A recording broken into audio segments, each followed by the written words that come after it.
дәрігердің помощники, да, ассистент врача. Врач назначает, назначение қылған нәрсенің барын медайым ошоны атқарады да. Көбінше 80% ушу оорунун бейтаптын жакшы болуп кетишине өбөлгө берген, бул 80% медайымдын иши. Убагында уколун, дарысын берет, капельницасын коет, больной менен бир сутканын ичинде, мисалы үчүн, кандай акыбалда турат, медайым ошонун баарын көзөмөлдөп, мындан кийин кандай улучшение барбы или ухудшение, ошонун баарын эртең менен ошо 5 минуткада докладывать айтып, анан ошого жараша, анан врач ишин алып барат да.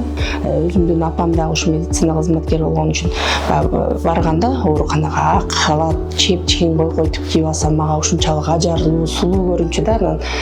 Мен да ушундай болсом экен деп бала кезимен ушу башка кесипти мен ойлонгон жокмун, чындап эле. Бала кезимен эле ушу медицина кызматкери медайым болсом экен, ошо элге жардам берип, ушундай ак халат кийип, ушундай адам болсом экен деп каалачумун.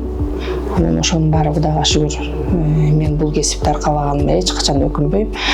Ошо 26 жыл болду иштегениме. Медицинаны тандаган адам бул жоопкерчилик кылыш керек да, биринчи очередь. Бул жоопкерчилиги жок адам бул тармакта иштей албайт. Өзүнөн өзү эле чүнчүп, дагы проблемадан проблема болуп атып эле чүнчүп анан кетип калат да. Адамдын өмүрү колубузда да.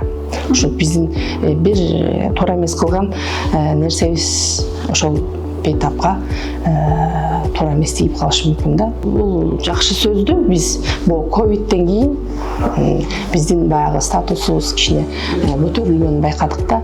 Баягы ковид учурунда именно врачтар, медайымдар өзлөрүнүн коопсуздугун баарын четке кагып, үй бүлөсүн, бала чакасын таштап ушул жерде ошо иштеп кандай күндөр өттү.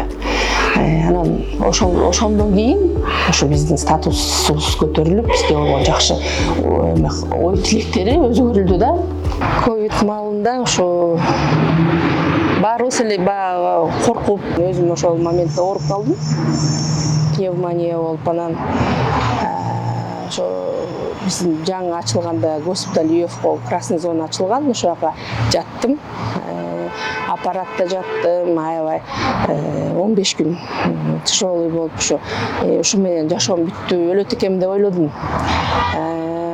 Ошол моменттер жаныбызда кыйналып, онтоп, баягы жөтөлүп ар кайсы, анан эле каталкалар шарактап, ушундай баягы биринчи жатканга киргенде мен ошону көз алдыма баягы ушунчалык чындап эле жашоо бүтүптүр деген ой мененчи, эми ушул жерде мен чыкпай турбайм, ушул жерден өлөт экенмин деп ойлодум да. Ошол моментте баягы чындап эле баягы биз деле өзүбүз деле өзгөрдүм, мен деле чындап элечи жашоо бүгүн болсоң эртең жок экенин түшүндүк. Көп эле адам түшүндү болуш керек. Жакын канча деген асыл адамдар өтүп кетти. Анан бүгүн болсоң эртең жок экенсиң, значит адам бири-бирибизди көңүлүбүздү оорутпай, жаман сөз айтпай, жакшы мындай Кудай Таала канча жашоо берсе, ошону жакшы мындай артыңды кылчайып караганда бир жакшы эстээрлик күндөр калышын түшүндүк да.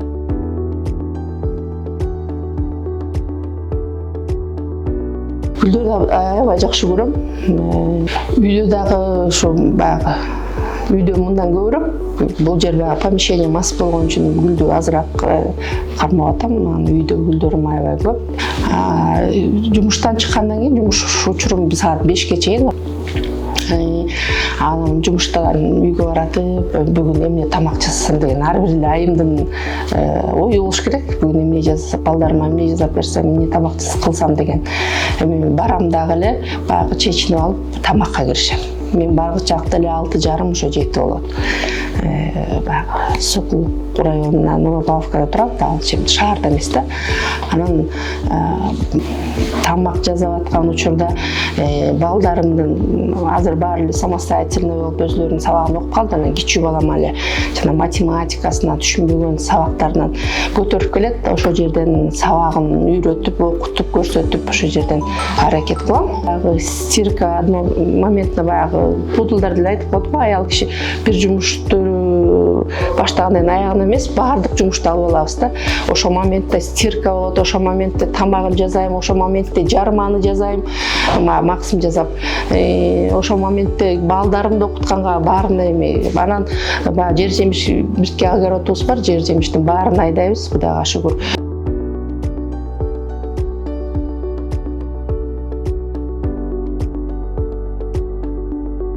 Мен ушул эс менен сыймыктанам, жакшы көрөм. Күндө с удовольствием келем жумушка. Ошон үчүн баягы айтат да, турмушта жолдошуңду өмүрлүк жарыңды, жумушуңду, анан досуңду туура тандаш керек деп. Мен баягы эме кылам да, медсестра, медайым деп эме кылбайм да, ал адамдын өзүнөн. Ким кандай воспринимать этсе, ошого жараша да. Конечно, врач болсом деп мечтать этчүмүн, эми ага жеткен жокмун, бирок медайым деле, Кудайга шүгүр. Бул кесиптин эң эмеси, иштебесең дагы, мисалы үчүн өзүңдүн семьяңа, өзүңдүн балдарыңды кандай дарыш керек, кандай караш керек, өзүң первый помощь оказывать эте аласың да. А любой жерге күйөөгө тийбе, айылгабы, каяка тийбе, өлбөй турчу кесип. Туурабы? Мугалим менен бул медицина. Мен өкүнбөйм бул кесипти аркалаганыма.